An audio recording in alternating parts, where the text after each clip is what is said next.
Assalamu alaikum and peace be with you. Theodore Roosevelt once said, I believe that the more you know about the past, the better you are prepared for the future.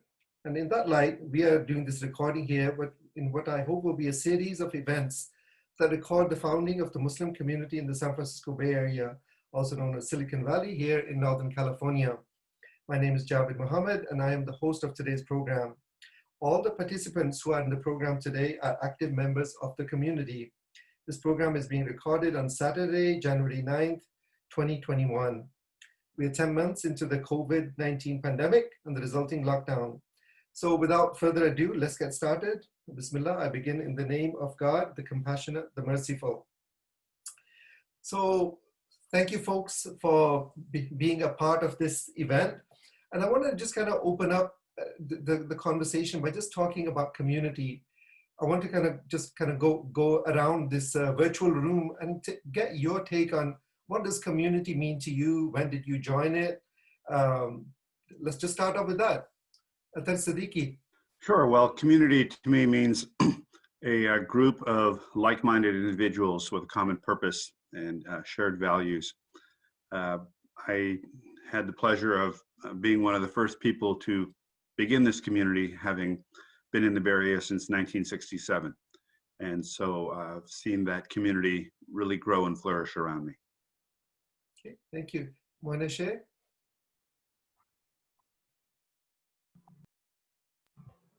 Assalamu alaikum.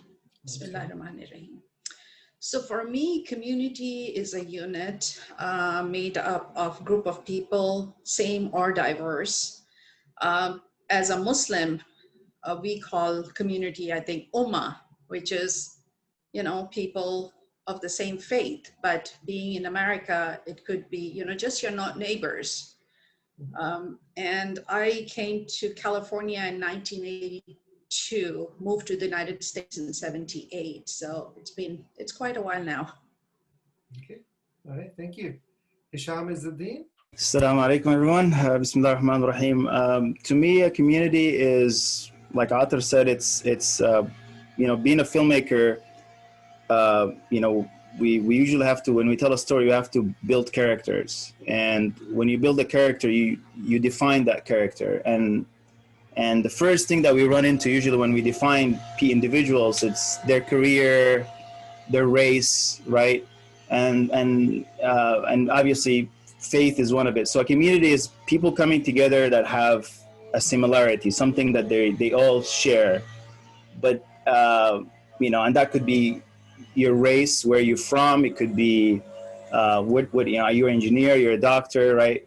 How much money do you make, right? How much do you have in the bank? All of these things are shared values or shared, definings for you personally. But the key is the goal. Like, what's the purpose of this common thing that we have together? If we agree on the goal, that usually makes a community. And when people disagree, they disagree because they don't have the shared goal. So I think what brings us here today is obviously it's our faith, it's Islam, and that's why we feel when we say community, it's understood that we're Muslim, right? So then the question is, do we have the same goals, right?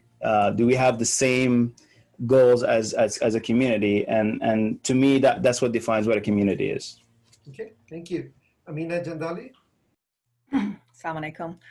So I came here in 1982, so it's also been a long time, Moina. And when I think of the Bay Area community, I do think of one community, but I also think of many sub-communities. And I happen to be from one of the less represented communities. I live up here in the East Bay near Berkeley, which for a long time has kind of been in the shadow of the South Bay. In recent times, that's kind of shifted.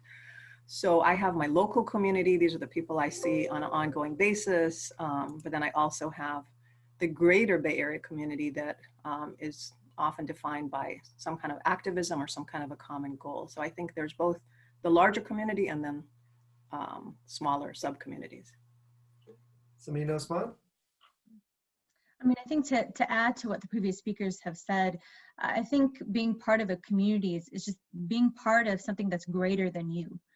something that, I think that when you think about community, you think about, caring for each other, you think about wanting to help each other out, regardless of, if things are, during good times or during bad times. I mean, that's what community means to me. And alhamdulillah, I mean, I think we have an incredibly diverse Muslim community from different ethnicities, different languages, yet we do have the shared value of, our love for Islam. But at the same time, we also recognize the responsibility that we have towards each other in order to help each other, whether it be, through donations, whether it be through volunteering. So I think that's what community means to me. Thank you. Nazneen Uddin. Adding on to other speakers, I think community for me is like a place of belonging, where you can make yourself vulnerable and share your ideas without feeling judged. And similar to what other speakers have said, a place where you can grow in beliefs and in spirituality and in intellect, and again, not feeling judged in that process. Okay, and on this subject, Irfan Redan, we'll give you the last word. Assalamu alaikum. So I was born and raised here in the Bay Area, so I obviously grew up seeing all the development, and obviously a lot has changed. And like Sister Ameena mentioned, like there's a lot of smaller groups that now have grown into their own larger communities, since the beginning, since the early 70s till today. So I think that community, one thing that I've seen is that when there's some trouble or there's some major issue or problem, like September 11th, for example, the community comes together, even if they have differences. Different masjids have different understanding of Islam and different practices. They put aside their differences and to come together as a whole Muslim community. And I've seen that again lately because of the COVID pandemic. A lot of Muslim communities are also coming together and doing joint programs and trying to bring back a sense of community, because now everybody is feeling that loss of not being able to go and meet with other people. So now everybody is trying to bring that sense of community back again, which is a good thing. Okay, right, thank you. Well, thank you, everyone. So, we started off the conversation by just talking about what is community, and I want to just kind of just build on that one. And can I get your take? I mean, obviously people, some of you, like Irfan was born here, and the rest of us have moved to this community at some point. So we all probably have some early memory of coming to the Bay Area. What is one of your earliest memories of being here? What do you felt were some of the challenges? Pick one. Let's just start off with that one. So Moina, Shaiq. So when I first moved to the Bay Area, life was actually pretty normal. Normal in the sense that, you did your own business, nobody cared, nobody looked up at you, nobody looked at you in a different way. And I was a young mother at the time. I had one daughter, and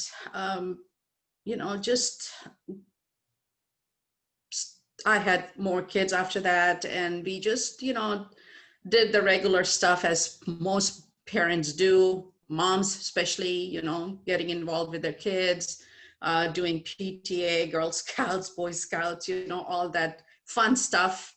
After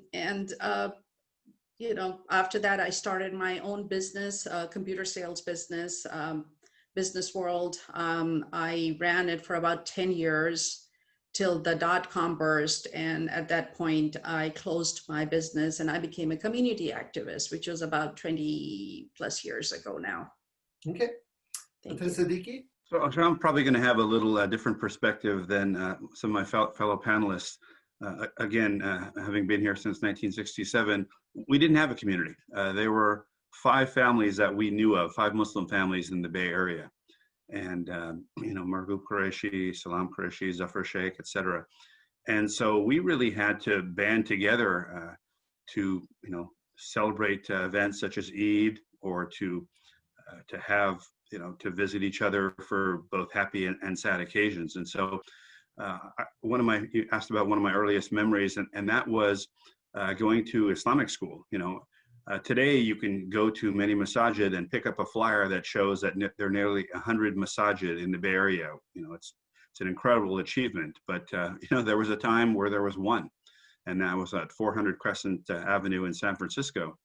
And so we actually had to, pack up our stuff and drive an hour to San Francisco from, Redwood City or Sunnyvale, or 45 minutes to go to the one Islamic center that was there that had a Sunday school, and people from all over would come there. And so one of my early memories was thinking, all my friends are getting up and watching cartoons, and here I am having to get up and make the trek up to San Francisco. So in the late 70s, when we were able to find a building, we actually rented out Newark High School. That to me was a significant accomplishment, that, hey, we cut the drive in half. So to give you a sense of what that is prospectively, Brother Irfan was actually one of my students in Islamic school. So I'm dating myself, but point being is that to have to go that far just to attend Sunday school, and nowadays my children complain that they have to get up at all to go to the Sunday school that's just a few minutes away. They don't realize how good they have it. Okay, so Irfan, you're smiling. We won't get into how good a teacher Athar was or not, but I'm sure he was, because he continues to this day. But share with us some of those early memories. And again, just for the record, Irfan's father was one of the founding members of the community in the early days. Brother Irfan has been successful in spite of me, not because of me. Okay, Irfan? I have no memory of that time. Sorry. too long ago. No, it's kidding. No, of course, Athar is definitely a great teacher, and he's a inspiration for all the people my age and even everyone else to keep doing what he does, and volunteers for different organizations. And also, I also learned that from my late father as well, Abdul Sultan Raidan. He used to volunteer for a lot of different organizations, and so I tried to emulate that as much as I can. Obviously, it's tough to do that now, but we have a lot more different organizations now, which is great. And we have organizations that work in different fields, like media and civil rights, like CAIR and ING, and now we're getting more involved in the political system of the United States, which actually was happening with people like Aga Sayed and others who were doing American-Muslim Alliance, back in the day. So, but now we're starting to see more people get involved.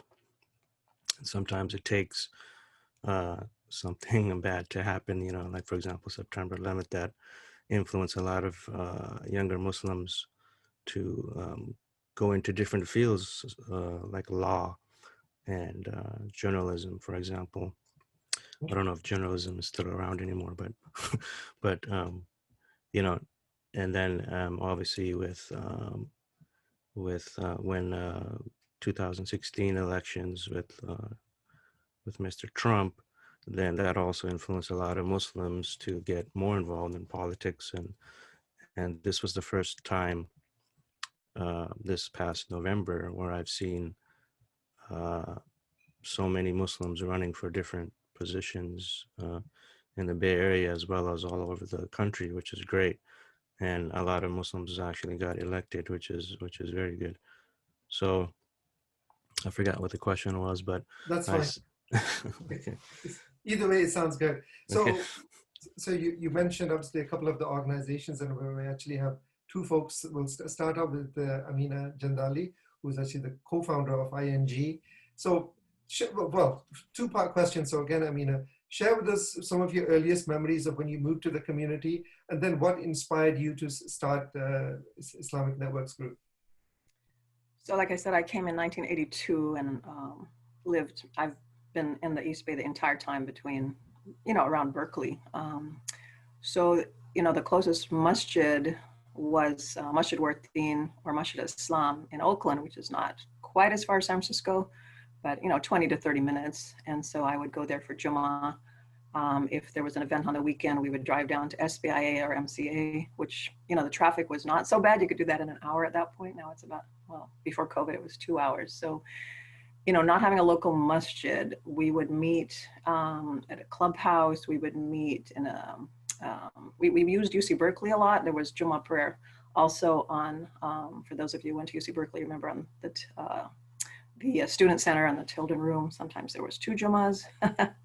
Sometimes at the YWCA. So not having a masjid for quite a while, we did eventually rent a space in Berkeley, a couple of spaces, and before that in Oakland, but just not having a permanent masjid was certainly a factor. So there was, for a long time, there was no Sunday school when my kids were very young. So I had to do a lot of the teaching myself. Eventually then there was a Sunday school that was held in one of those rented places or on the UC Berkeley campus, but nothing like a full-time school even today. I think they're developing one in Richmond, but it's, you know, this part of the Bay does not have the same resources that you have in the Silicon Valley. And so in some ways, you know, we did not have those resources and still don't have some of those resources. Alhamdulillah, we do finally have a masjid in Berkeley, Richmond, many in Oakland. So that has definitely shifted. In terms of ING, which was founded by Mahal Ghanady in 1993, that was a time when, if you remember, it was the kind of end of communism and the beginning of, you know, the Samuel Huntington's Clash of Civilization, a lot of rhetoric about that in the media. And so the sense that we've done, you know, some masjid building, some school building, and now we need to address, you know, and the term Islamophobia was not that common, but, you know, the anti-Muslim sentiment. So one of the earliest things, I don't know if you guys remember, that ING did was the community calendar. Any of you guys remember that? Which would actually list the events of all the different masajid and organizations. And we would, you know, someone would hand carry it to all of the mosques. I can't remember if it was, I think it was once a month. I don't think it could have been once a week, but it was actually printed. Of course, this was way before people used internet and all the good things that we have at our resources today. So that was definitely a huge step towards community building, just getting to know what was happening, you know, at the different organizations and masajid. Okay, all right. Well, thank you for sharing that. So that's probably a nice segue. So we talked about ING, and obviously the other one Irfan mentioned was, again, one of the most popular, not only in the Bay Area, but nationwide, is CAIR. So Sameena, you want to kind of give your take? You're actually originally from Southern California, right? So give us your take on what it was like moving to the Bay Area whenever you did. And again, talk to us a little bit about CAIR. Yeah, so originally I'm from San Diego, and I moved to the Bay Area in 2000. So it's been 21 years now that I've been here. And I was really just amazed when I moved to the Bay Area to see such a huge Muslim community, because in San Diego, it's definitely smaller. I mean, alhamdulillah, my parents had been one of the founders of the community in San Diego, and also helped to build the one of the bigger mosques in San Diego, and so I got to see the growth of that. But you know, that the programming was limited. They didn't have as many youth programs. So when I moved to the Bay Area, I was really surprised and to see like the different youth groups or the gatherings and speeches and whatnot. So it was really nice to see and to meet people of so many different ethnic backgrounds as well. So I was happy to be here. So in terms of my, well, actually, I just want to take a step back. One of the things, though, is that when you do move to a bigger community, even though there's so many more people, oftentimes you do tend to get lost in it because there's so many people. It's hard to find your niche. I mean, like when you're from a smaller community, you basically know everybody, and you know, you're able to develop your social circles because the group is so limited and you have deeper relationships. I think oftentimes when you're part of a bigger community, it's difficult to build those strong relationships because there's just so much going on. There's just so many people. You know, I mean, again, there's a blessing, but at the same time, there's that drawback.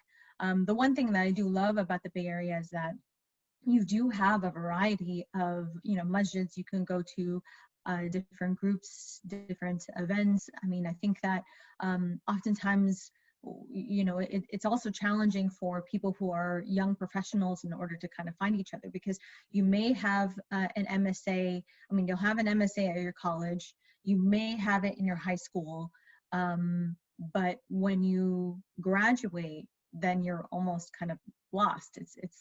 It's hard to find each other and to be able to build that network and to strengthen that network. And so I know that there have been some efforts in order to work with young professionals in order to kind of have like a halakha or something like that. What I also like is that you have groups that have come together around like the arts. So you have the gathering all Muslim artists, and pre-pandemic, they would have regular meetings to showcase the artwork of Muslim community members, whether it be through poetry or spoken word or song and or actual art. So I mean, they do try to have some virtual programming, but again, it's challenging in order to get together for that. But at the same time, to be able to have that outlet for community, I think it's incredibly important. And what I love also is what Brother Irfan is involved with, which is the halal food fest. We have a variety of subjects and a variety of things to be involved in. Now, in terms of CAIR, I had learned about CAIR. So the LA chapter had opened in 1996. The original chapter that started from the Bay Area was 1994, but I learned about it in 1996 when they did a presentation in San Diego, and I was amazed that there was an organization that was there to protect one's civil rights, to speak out against Islamophobia, to speak in the media if there was any terrible news stories about Muslims. And so I said, this is something I absolutely want to be part of. I tailored my whole educational career in order to eventually join CAIR. Did political science and Middle Eastern studies as well. And so I've been working now for CAIR for the past 15 years as the government relations coordinator. Mm-hmm. And I'm thankful to be able to be in this role because I'm able to help further the Muslim community issues with elected officials, with the media, and be able to make sure that our civil rights are protected. Okay, thank you for sharing that, Sameena. Okay, Nazneen, you want to, I know you moved later to the Bay Area, but again, everyone is a very valid and interesting perspective. So go ahead, give us your take on it. Sure, yeah. So I grew up in Michigan, which I was in school. I was in Dearborn and Ann Arbor, which have huge Muslim communities, and moved to the Bay Area for residency and was shocked actually at how small the Muslim community was in San Francisco.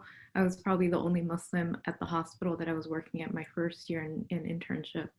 And it was just a complete shock for me to go from a hospital which had halal food to, one where I'm felt like the only Muslim on the entire, campus. So it was really hard for me, the transition to come to the Bay Area with that stark change, not having family. But eventually I realized I have to scale down and not necessarily look at numbers, but try to find people who, I could pray Jummah with or, break iftar with, because I couldn't really make it to Jummah in a mosque. And unfortunately, the hospital I trained at, San Francisco General, at the time, I don't know what it is now, but didn't have a place that you could pray, even like a chapel. So you kind of had to build your own community, and it was small. It was finding other Muslim residents to pray with and break fast with. So I think that was the biggest struggle, is just finding a community, and it was very isolating. And I think it took time, but once I found it, I had to just put it in perspective that it's not the quality, it's not the quantity, but the quality of the people you surround yourself with. Okay, thank you. Hisham. My early recollection for joining the community was actually I kind of changed my community. I moved here in '99 to once I graduated from UC Davis, and for the first year, I mean, my community was my based on race. It was Sudanese community, I think the moment where things changed was a khutbah that I heard attended by Sheikh Hamza Yusuf at the MCA. I don't know, for some reason I still attended Friday prayers, but I wasn't really interested. I mean, I was just felt like I had to, or maybe it was a cultural thing. But that was the first time I've heard Sheikh Hamza speak, and like that khutbah, like changed my life. Like I remember, like I felt I was the only person in the room at that moment, and I felt that he was only talking to me and no one else, and it shook me really hard. And I think that moment forward, I really changed my community from the Sudanese community to the Muslim community, and that's when I start to see actually there is actually a community and to be involved. And I mean, obviously I divorced my Sudanese community for a while, and now obviously after a while you realize you can't divorce who you are and your people, and now I'm back trying to make a difference there. But you know, the founders of our community are the ones to, you know, to thank and to make dua to for having a place like the MCA, where somebody like me who was not, my parents were not, you know, as a part of the community, like, you know, like when I'm hearing, I had to kind of just start it off on my own. And alhamdulillah, I think now my whole family is a little different because of that. So yeah, like, and then that also inspired me later on to quit my job from engineering, start a restaurant at the MCA, start the first restaurant there, because I loved the environment so much. And then that turned out to be not a great idea because I got to discover the shortcomings of the community, because I got too much information, and then that made me run away again. So it's like it's been a very interesting journey, but very fulfilling, and it just constantly made me closer to Allah. And I feel like that's the purpose. Like that's the purpose of this community, and that's the purpose of having the community and needing it. Okay.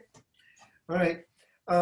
So we kind of started off a little bit talking about what is community. We talked about some of your earliest memories of moving to the community.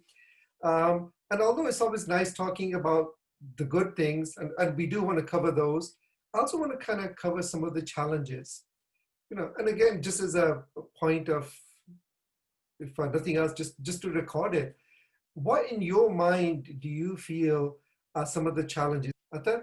Yeah, you know, back in the early 70s, we were such a small entity, we were kind of ignored, right? We were a non-issue.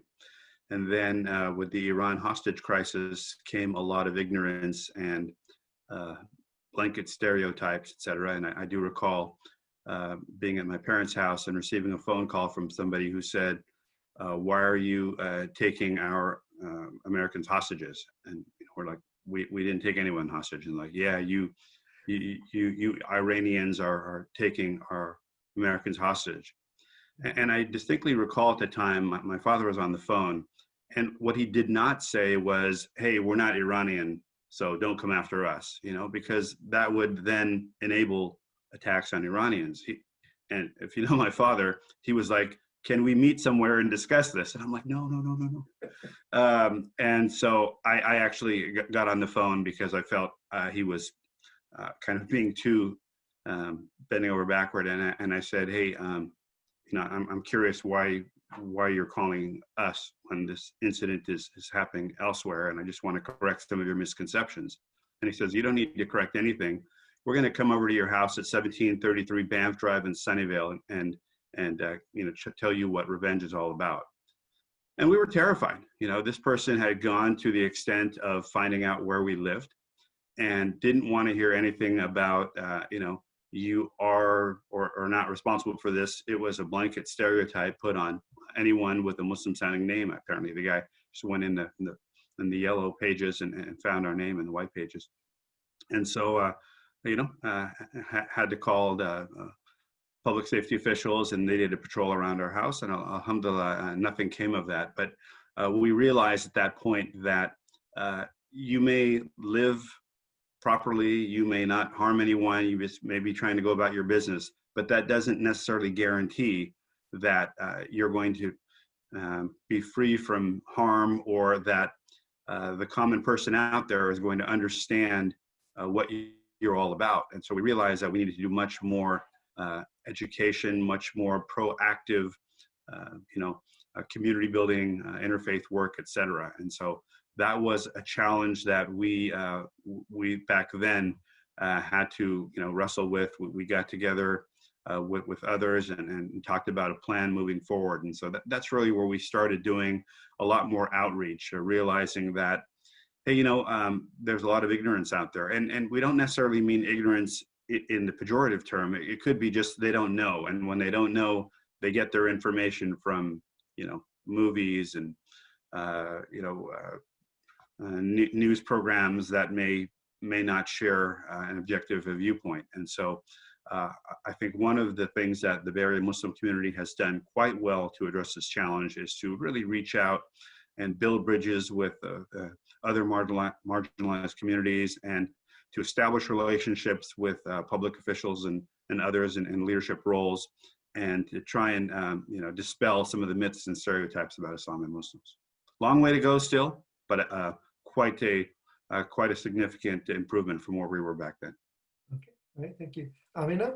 Yeah, so I mean, obviously ING has been on the forefront of that. We began in 1993 with reaching out to the media, who often told us, we've never met a Muslim before, where have you guys been? Why haven't we heard your voices before?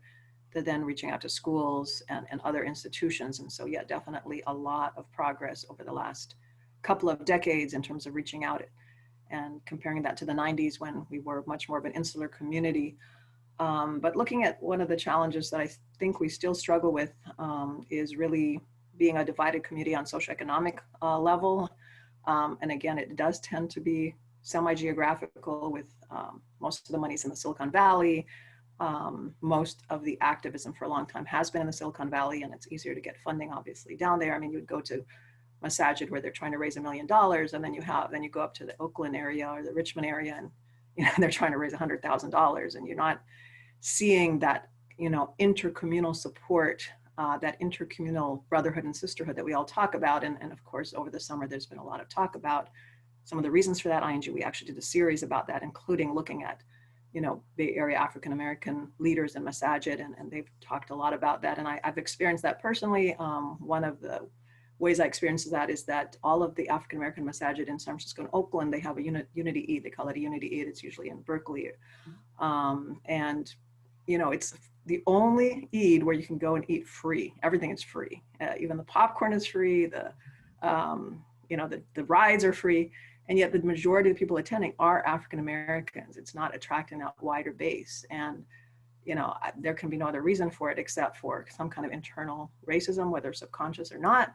So I think we still do have a ways to go to overcome that socioeconomic racial divide that is quite clear when you look at Masajid and communities in the Bay Area still today. And I think Dr. Hatem had done a study maybe 5 years ago, or earlier, that did really also shine a light on that. So we definitely need to do more work in that area. Okay, Sameena? So the question again is, what things have we done well and what things that we can improve on? Probably just like, since you've moved here, like what's like one major challenge of that you felt that we as a community face, and how we addressed it? I think just to piggyback on what Sister Ameena was saying is that we do have a significant difference between how some Muslims live and others do. So I think that we really do need to spend more time and effort and money on helping to uplift those and uplift others. I know that other organizations have developed such as Support Life Foundation, who today actually I would be there right now to help volunteer, but they deliver tons and tons of food every week in order to help those who are struggling and in need. You know, you have a number of other philanthropic organizations that have popped up in order to help fill that gap. But at the same time, I think that that's just putting a Band-Aid on the situation. Well, though that Band-Aid is incredibly needed, we need to look at the root of it and work towards that. I think another issue that we have is that, yes, alhamdulillah, we have been doing a lot of work around reaching out to elected officials and meeting with them regularly. But at the same time, what kind of influence do we have on them? Because I think that, you know, Muslims think that, you know, I mean, I think it's hard enough to convince Muslims to just register to vote and get out to vote, but that's not enough. I mean, we need to have other efforts around creating that influence, whether it be, you know, meeting with your elected officials to talk about key issues and stuff, not just relating to quote unquote Muslimi issues, but like other issues like such as police reform, such as, you know, again, inequality, you know, lots of other things. But I think also we really need to put our money where our mouth is and donate to candidates. Unfortunately, that's just the way that the structure is. I mean, that's just the way that things are, that, you know, money is power, and it's unfortunate. But at the same time, I think that we need to put value in that and value in using our influence in the right way. And also educating ourselves on the issues, because oftentimes we may, you know, I have community members that join me in meetings with electeds and they really have no clue what's out there or what's happening, and how their words can either positively or negatively impact other communities as well. So I think that it's important for us to educate ourselves and to put our thoughts and beliefs into practice. Okay, so Hisham, actually I want to go to you next, and just, I know you mentioned that you are part of the Sudanese community, and just even kind of broadening it from that, from the East African community. So obviously we've had a large influx of refugees from that part of the world. Some of them have integrated well, some of them may be facing. What's your take on how well we have done as a community to integrate, you know, people who are refugees and people who, you know, who come from challenging backgrounds? I mean, obviously, we're not doing enough. We don't have systems to support, you know, people who come in, you know, as refugees. That's for sure. And you know, but I feel the bigger problem for me, or the biggest challenge for me, is not necessarily that. Actually, the biggest challenge for me, and this is important, the biggest challenge for me is the purpose and the role of the Muslim community. Like, I feel like we have a big disconnect there. Like, you know, we're really good at doing the secondary things, like, which is the personal attachments and the personal goals. Could be activism, creating programs, like, you know, providing buildings and a place where people can meet. Like, these are all secondary, but I feel like the most important goal for the Muslim community is to fulfill the individual's spiritual growth. Because at the end of the day, like, we're not going to be, like, we're going to be asked as individuals, right, in the hereafter. And like, it comes down to, like, either you're going to go to Jannah or you're going to go to hell. Like, that's the reality. And we need to build individuals. And I just feel like that part is completely off. Like, our leadership is based on money. Like, I'm looking at boards. It's literally like, how much do you donate? And that qualifies you to be on the board. It has nothing to do with the purpose and the goal of the community, or what the Prophet's goal was when he was around. So like, and then once you have that foundation and growing up understanding, like, that's the point, is what are you doing on a daily basis to become spiritual and to become strong with Allah subhanahu wa ta'ala. Then when you go out and you work on activism and CAIR, or you work in education, or you work in helping the refugees, you will, when you run into problems, you will know what to do. You will, because you have that rope with Allah subhanahu wa ta'ala through the Quran, and you will be able to make the right decisions. You'll have that hikmah, the wisdom, right? Because you went through the tazkiyah process. So the problem today is that we're completely disconnected. I mean, and if I asked each one of us, or if we asked the community, what's the goal, right? Really, like we all have different goals, right? Like, what is Islam? Is Islam a religion of peace? Like, you keep hearing Islam is a religion of peace. Islam is not a religion of peace. Islam is a religion of justice, right? Like, that's what Islam is. If it's a religion of peace, we would just not be killing anyone or self-defending. But Islam is, at its core, it's a religion of justice, right? And it's justice to you, between you and Allah, justice between you and your family and your community, and you just go out. So when you go out and you're in the middle of in the fire, right, you know, try to fight, you know, for the fight for justice, you will run into issues where you have to stand for justice, and you have to know what that is through that connection. So I know I went off a little bit from your question, but I just feel like if we solve that problem, everything else will fall into place really smoothly, and we will never disagree, because the problem right now is that we have so much disagreement within our community, being organizations, being different sects, different groups, different races, different whatever it is, right? We're just so divided.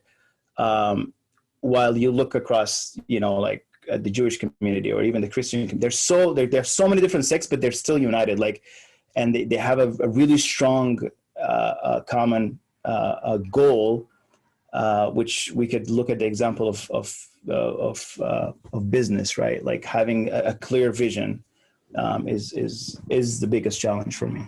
Okay, Moina. So for me, the challenge started mainly at 9/11. But prior to 9/11, actually, the summer before 9/11 is when I started wearing the hijab.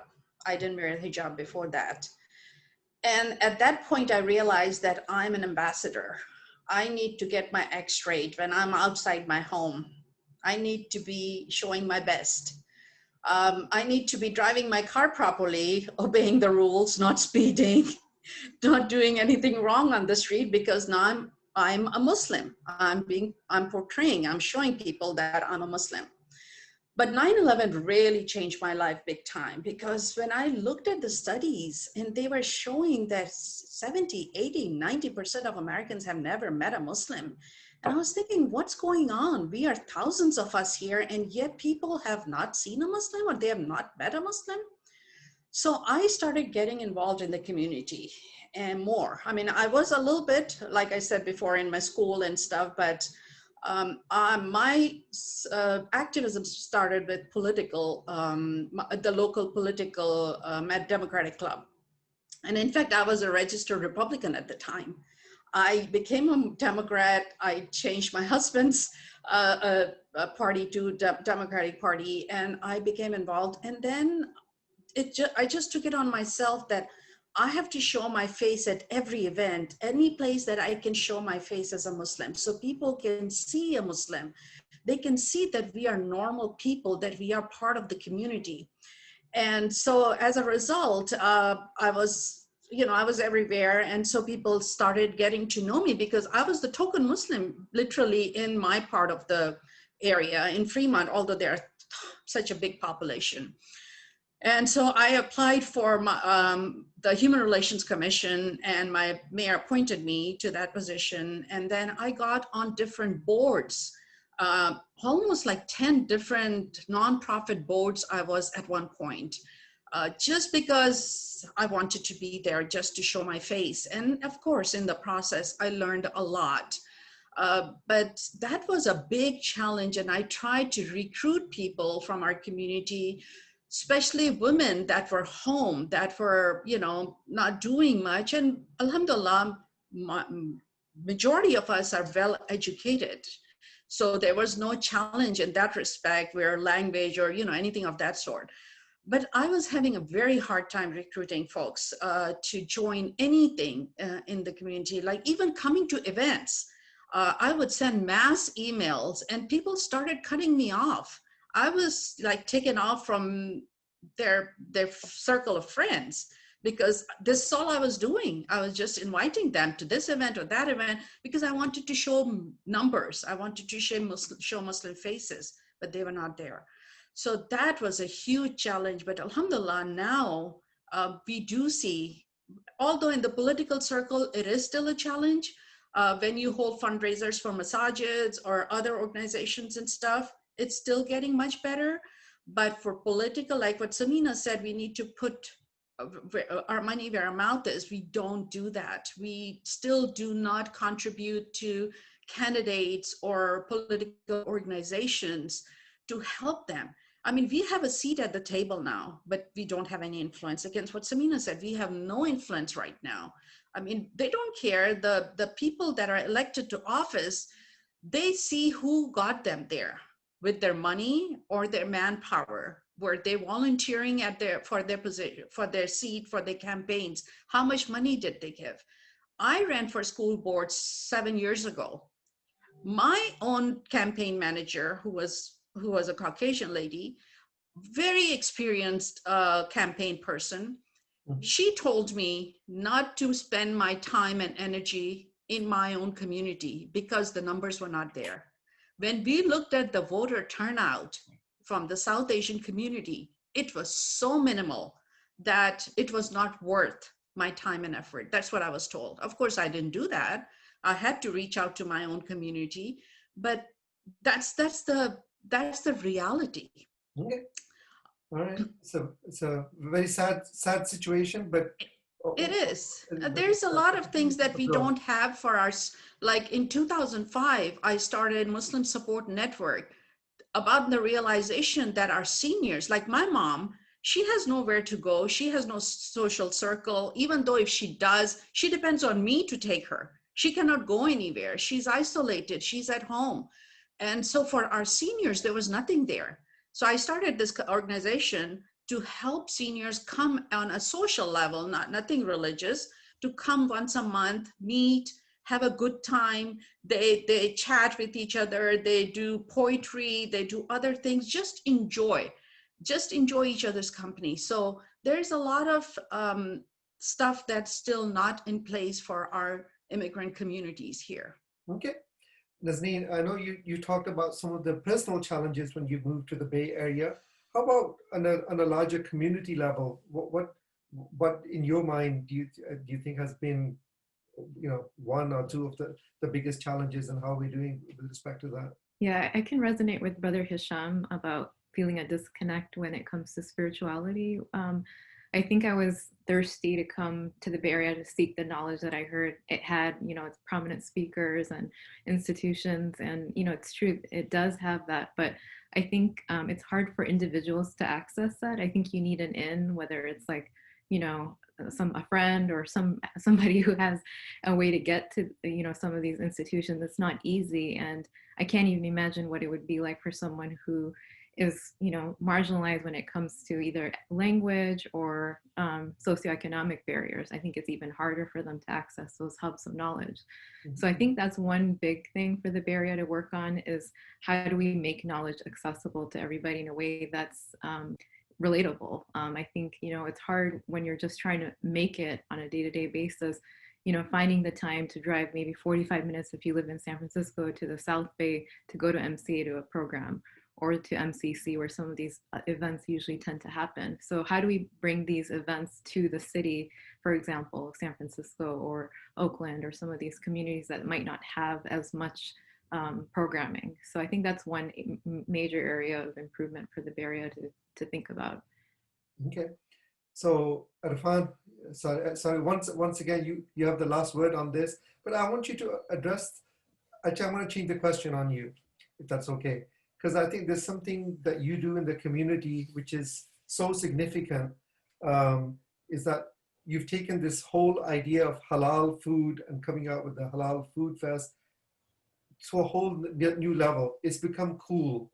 And there are too many things you can say about being Muslim and being cool, and you've definitely turned that around. So share with us a little bit about how you came up with this idea, where are you at? Yeah, sure. So basically, before I get to the Halal Fest, I have to talk a little bit about how I got to that point. So basically, I was volunteering at SBIA. I became a board member in 2002, mostly because my father kind of pushed me to do it. And at that time, they didn't have any requirement for donating, so I was able to get in. But um, also, I think nobody was running against me at that time. But that's probably it's more difficult. Like Hisham mentioned, now it's a lot more difficult to get on boards, which is a shame. I think it should be opened up more, because we do need people who come from different backgrounds and different socioeconomic levels to be able to be part of the leadership of masjids, because it's important. So at that time, it was open, and we also had we were able to get a sister on the board as well, which was uh, SBIA was the first masjid in the 1990s to have a woman, a sister on the board. Um, so, but after that, there was kind of a drought. So in the early 2000s, we were able to do that again, and then we had people from other nationalities as well on the board. So it was a very diverse board at the time. And the leadership of the masjid also had set up a media committee, because this was right after September 11th. So I was involved with that. So because of that, working with a lot of different people, young people, sisters, women, and people from different cultures and backgrounds, African American, as well as other people, we were able to come up with a lot of different ideas for events at the masjid. So we were doing things that never happened inside a masjid before. For example, we had a cooking show inside the basement of SBIA, and we recorded it live for a TV show that we were doing, a community channel that I was involved with.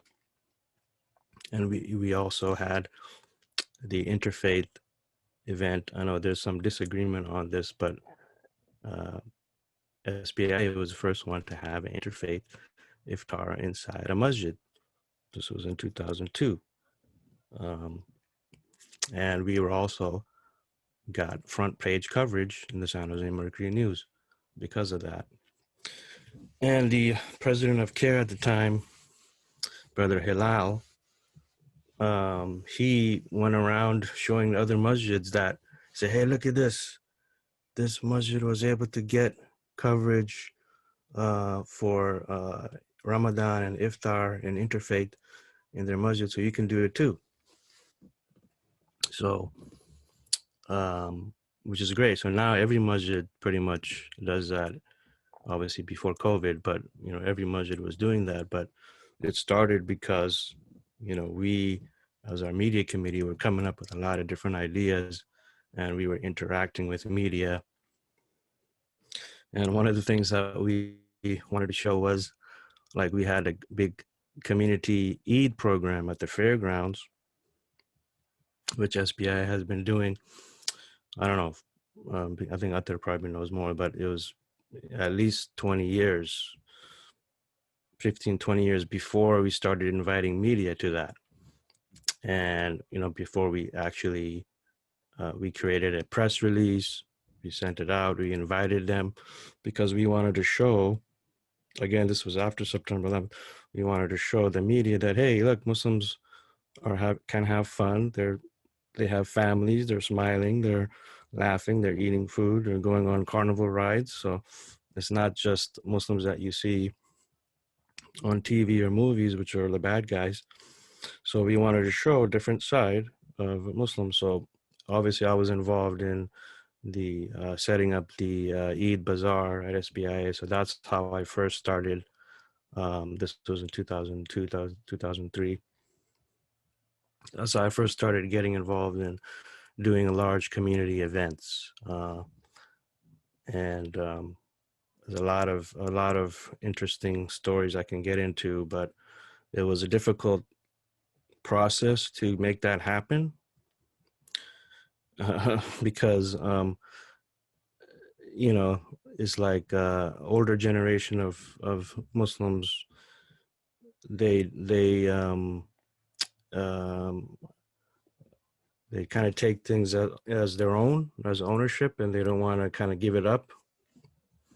So a lot of people saw that what we were doing, excuse me, they saw that we were trying to take over their job or something. And obviously everybody's volunteering, and we were trying to make the program better, right? We also were the first one to invite non-Muslim guests like the mayor and the police chief and different interfaith leaders of the community, Jewish, Christian, Hindu, or whatever. We were inviting them to be as guests and letting them speak at the Eid. Nobody else was doing that at the time, right? And some people got, I'm talking about in the Masjid leadership, they got upset because they thought, oh, you guys are trying to take over everything. And I told the person that got upset about it, and he actually resigned from the board because of the whole thing. But I said, I'm not trying to take over. You can keep doing what you're doing. I'm just doing what I have to do to make the program better and to get our Muslims have a positive image in the media. Long story short, so for that particular guy, about maybe after I finished my run on the board, I was on the board for like 8 years. And then the next year he came back, of course, because that's what usually happens, right? These people, they can't give it up to anybody else, so they just keep coming back. So later on, because things were going back down again, there's always ups and downs. So he came up to me at an event and said, "Hey, we need to have people like you back on the board." And I was thinking to myself, "Are you kidding me? You just were the same person who was telling me to, stay in my lane pretty much. And now you're coming back and telling me, oh, we need some new ideas." And so anyways, I gained a lot of experience doing community events So Irfan, with if you could SBIA. just help us, just in the interest of time, if you could just fast forward a little bit to the idea of halal Yeah. fast. Yeah, sorry. So one more thing that happened after that was so then when I was at SBIA, then we came somebody from the MCA community reached out to us and said, "Hey, we want to do an event at Great America." So they kind of said, the board suggested me, so I talked to them, and that also I had some struggle with the SBIA board at the time to not all of them, of course, but some people, because there was a mistrust between the masjids, SBIA and MCA, right? They're not used to doing anything, working together on things, and obviously there's a long history on that. But basically, we were able to get it done. We were able to create an event called Muslim Unity Day. So again, I learned a lot of event planning and things like that from that. So I did that for about 7 years. And then in 2012, I was not working at the time. I was laid off from my job. And I said, hey, let me try to use my experience in events and try to come up with an event and also maybe make a little bit of money on this at the same time. So I got some people that I worked with on Muslim Unity Day and other events that I have done, and we started planning for the Halal Food Festival. This was 2012. It took us like a whole year of planning because it was a brand new thing that hasn't happened in California at that time. There was some similar events in New York, New Jersey, just kind of like a halal food convention, but not really the same thing as what we were doing. So, we came up with, it started out just as a food truck kind of thing where we wanted to have different halal food trucks in one location where people can try out, because food trucks was kind of a hot thing at the time, 2012.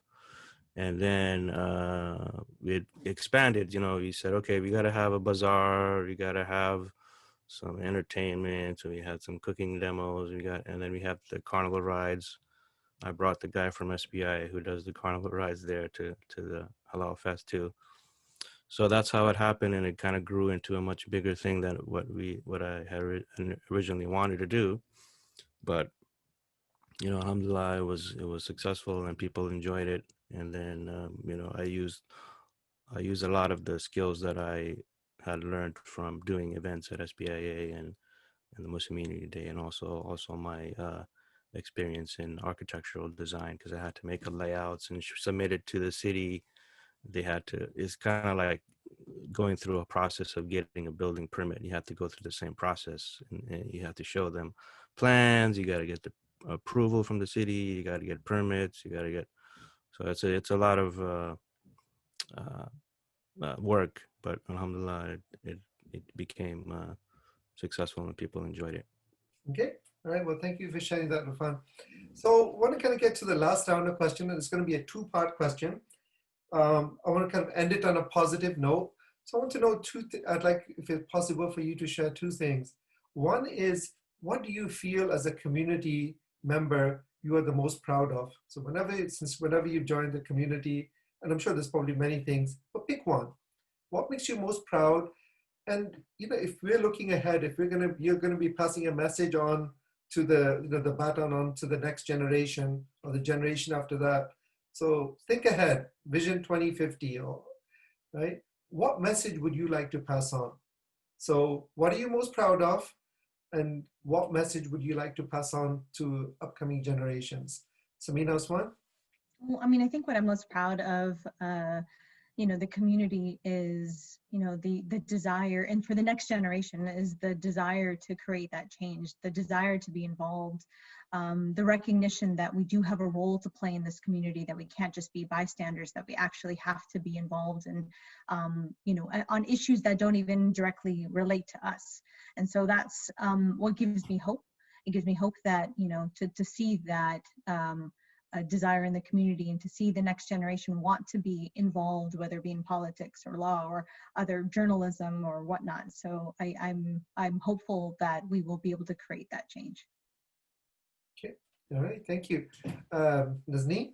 I think my answer for both would be the same, is that despite being you know, a woman who sometimes when you go to a mosque, you feel kind of left out. Sometimes, you know, there isn't really a place to pray properly in some massages that you go to, still trying to show up and trying to voice your concerns. And I would hope for, you know, the next generation of women, they wouldn't have to feel like, you know, when they go to a mosque that their voice is not valued or they're not able to join a board because of their gender. So that's one vision I have for the future, is that women and men are not going to be judged differently when they go to a mosque.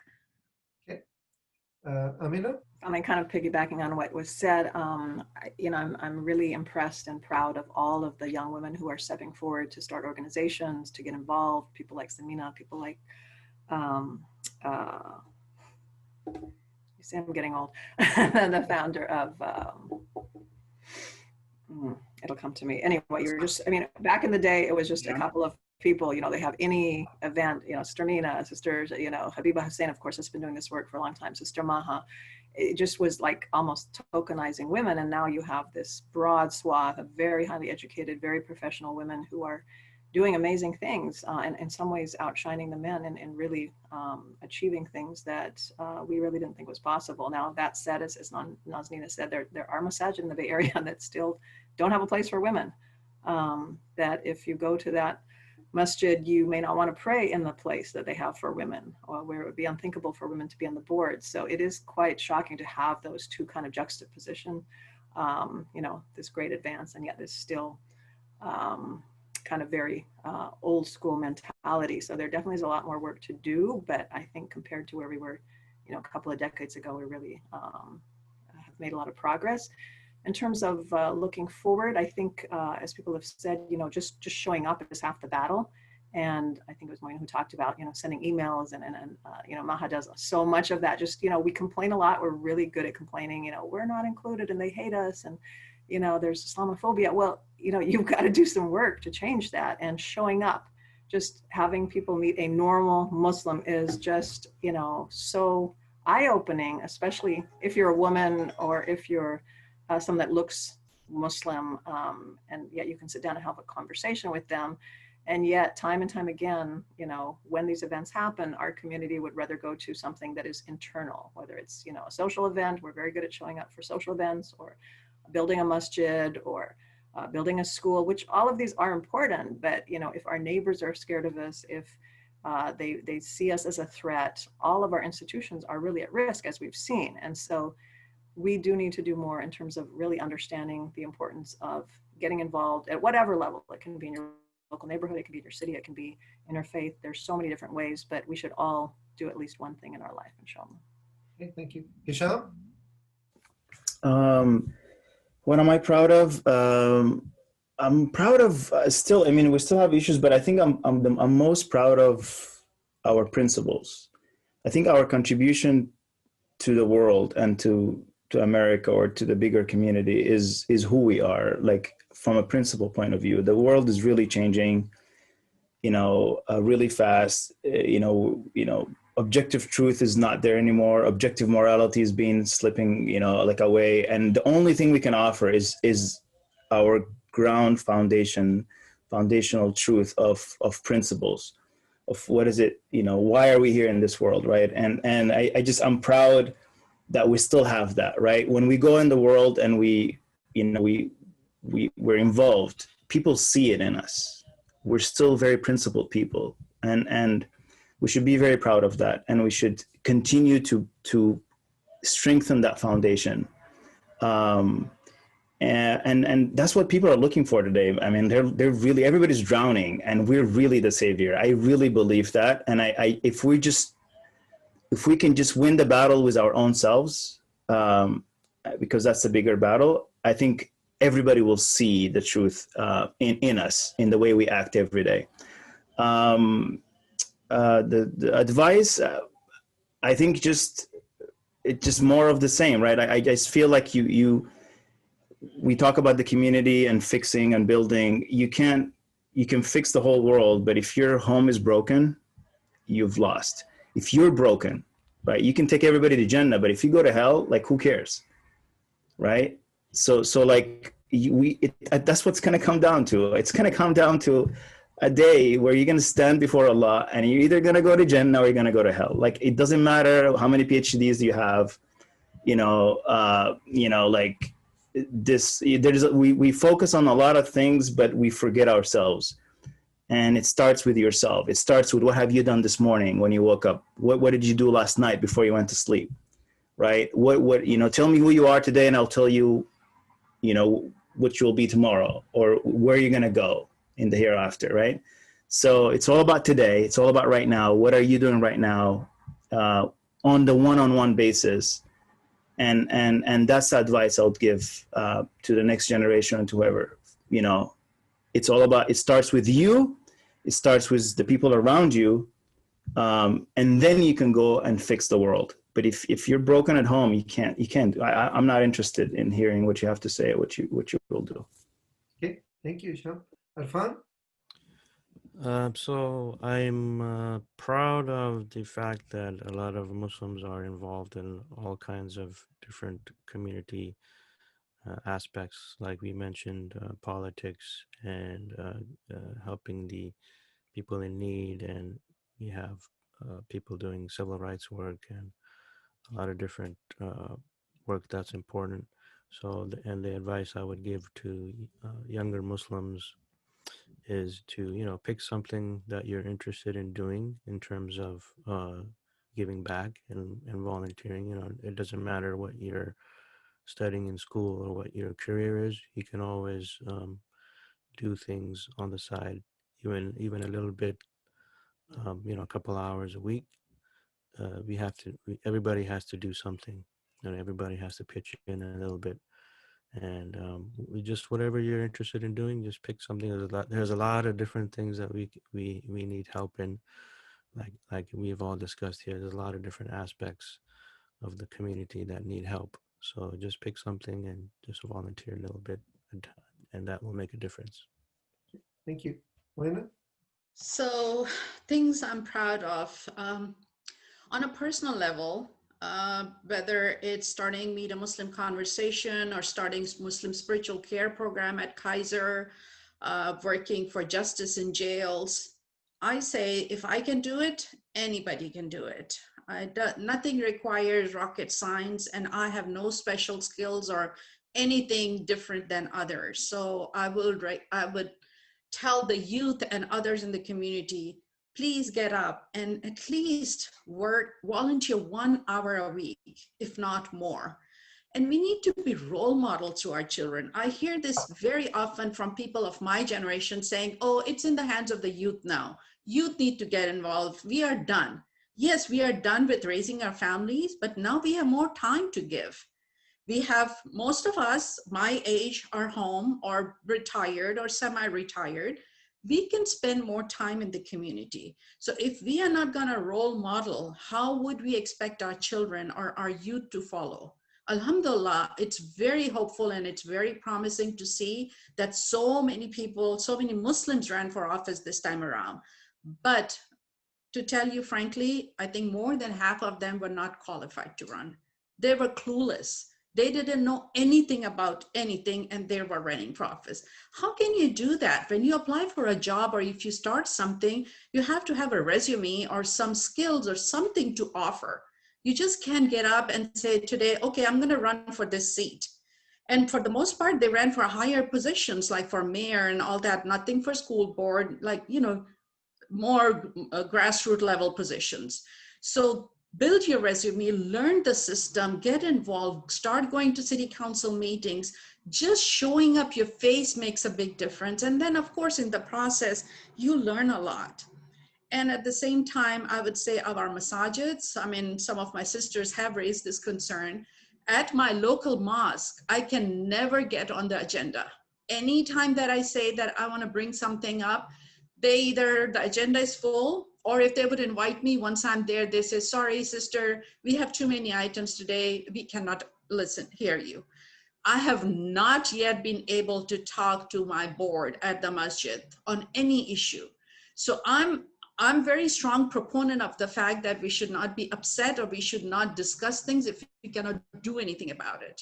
We need to get up and do, but how can you do it if you're not even heard by the leaders of your masjid? So they need to show respect to women in the community. They need to, and that's when more younger people will get involved too, like girls, younger women in our community. They don't even want to go to the masjid because there's no respect there. For the most part, I'm not saying all masajids, but especially in my neck of the woods in Fremont. And I'm sure people who are hearing me, they will know who I'm talking about because they have not given me a voice. So it's very important to give respect to women and give them the same place as men do in the community. Thank you. Okay, Atar, before I have you answer that question, I'm going to sneak in another question for you.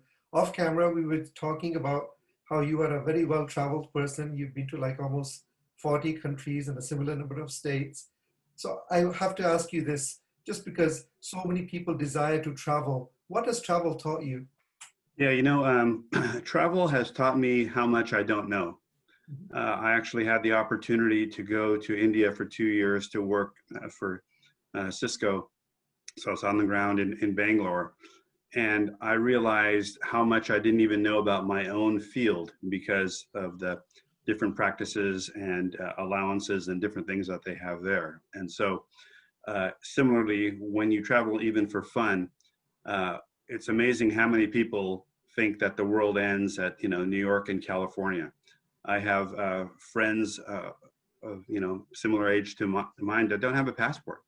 And it's amazing to me because we can learn so much from other cultures, other people, just in breaking bread with them and understanding their views on things. It's amazing how much they know about what's going on in the US. And it's quite enlightening to hear other perspectives. So, you know, we certainly don't have all the answers and we can gain so much from hearing from people in other locations. So I would urge everyone when we do have that opportunity, you know, and encourage your children, study abroad, you know, take a summer off.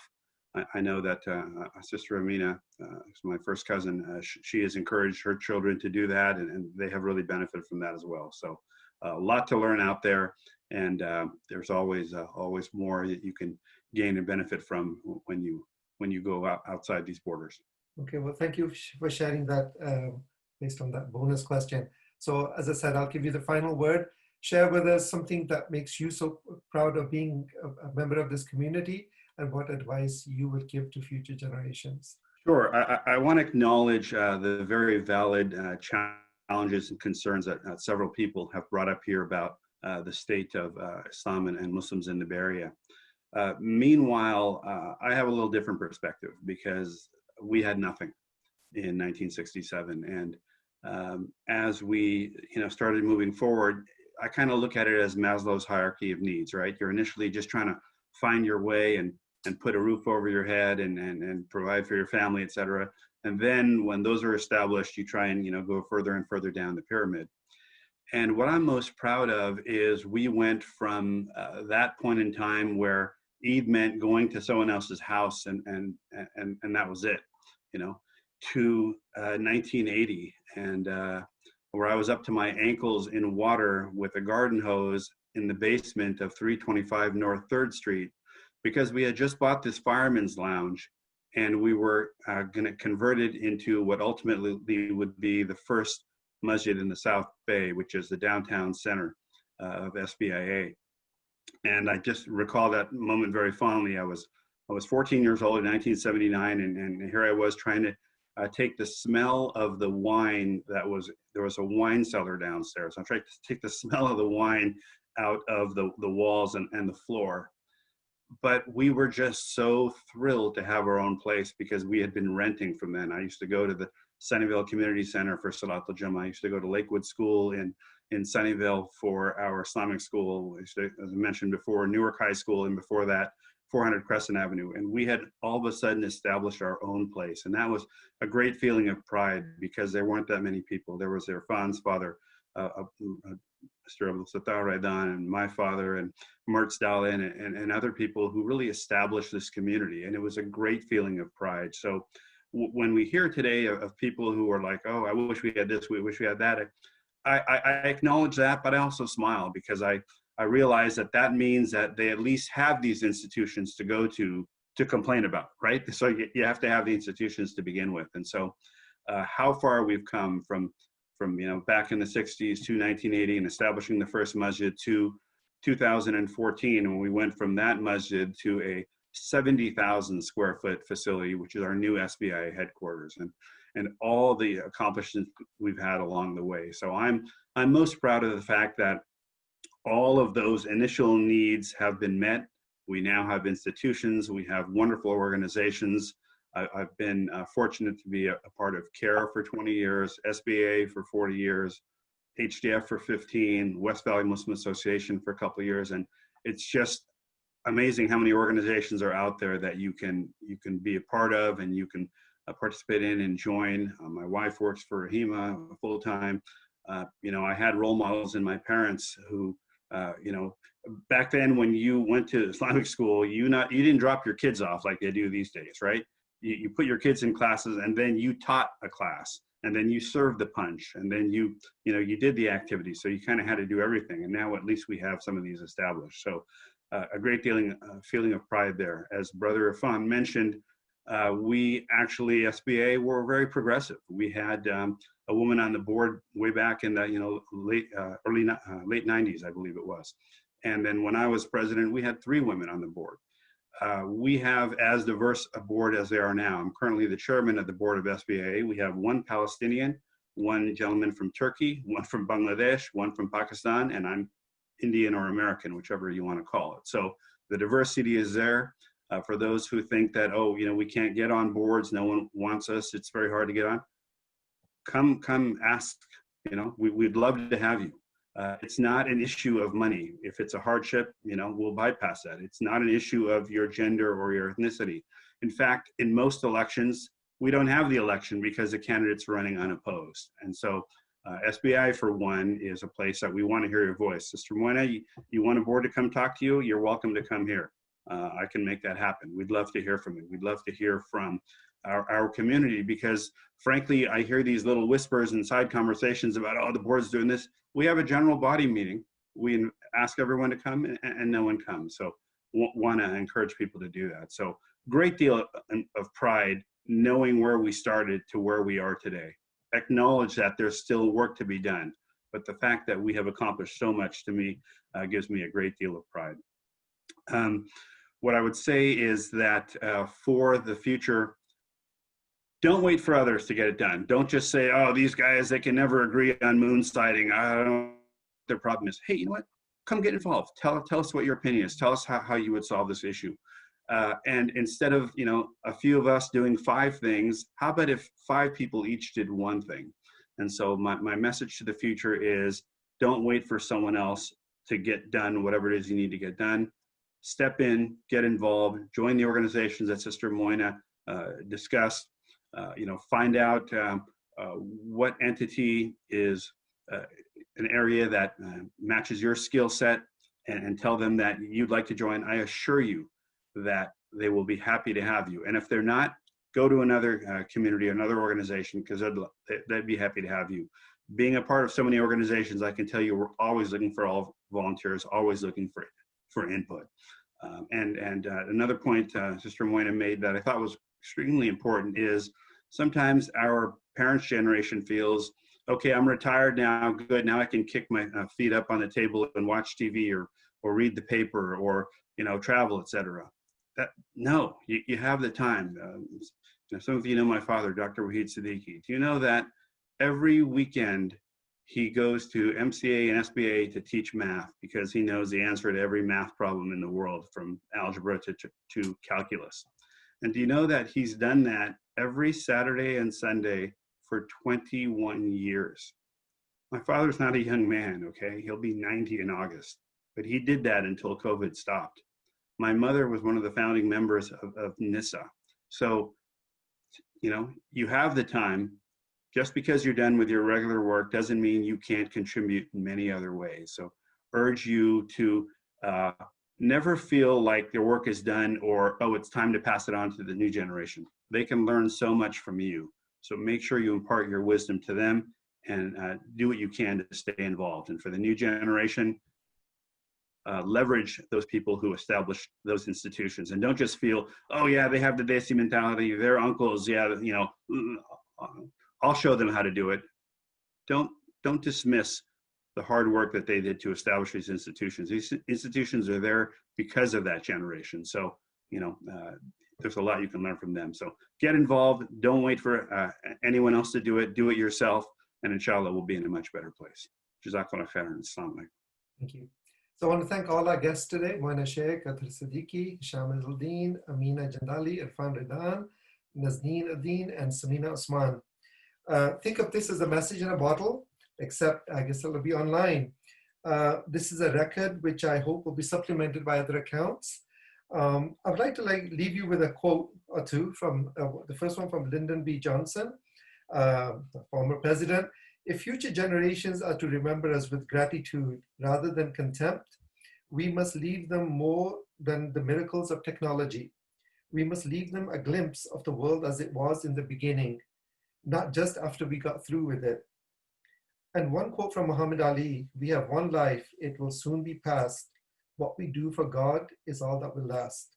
Thank you for watching or listening. Assalamu alaikum, and peace be with you.